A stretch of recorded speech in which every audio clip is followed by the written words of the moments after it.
मौलाना फजल रहमान के हवाले से कहा जा रहा है कि वो दौरे पर थाईलैंड चले गए हैं। उनके बारे में तो ये कहा गया था कि माले गनीमत के बंटवारे के लिए मौलाना फजल रहमान मियां नवाज शरीफ से मुलाकात करने के लिए लंदन गए हैं, लेकिन अब ये खबरें आ रही हैं कि मौलाना फजल रहमान थाईलैंड गए हैं। थाईलैंड जाना क्यों ज़रूरी था? थाईलैंड कौन लोग जाते हैं?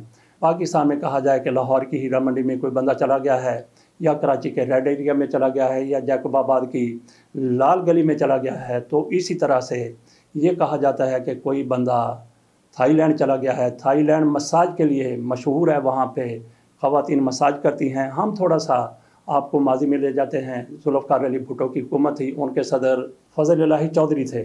एक दफ़ा वो जर्मनी के दौरे पर गए तो जुल्फ़िकार अली भुट्टो साहब की तरफ से पूछा गया, सदर फजल इलाही जर्मनी के दौरे पर क्यों गए हैं? तो जुल्फ़िकार अली भुट्टो को बताया गया कि वो इस मकसद के लिए गए हैं। मकसद ये था कि वहाँ पे एक टीका लगता है, बकरी के पेट में बच्चा होता है, उसको निकाला जाता है, उसके जिगर का या किसी भी हिस्से का डाल लिया जाता है, उसको प्रोसेस किया जाता है, टीका लगाया जाता है। जिसको टीका लगता है तो वो फिर जवान हो जाता है, काफ़ी अरसा वो जवान रहता है। तो वो लोग जुल्फ़िकार अली भुट्टो ने यह सुना, मुस्कराए। उन्होंने कहा कि मेरे दौरे का भी ऐसा ही बंदोबस्त करें।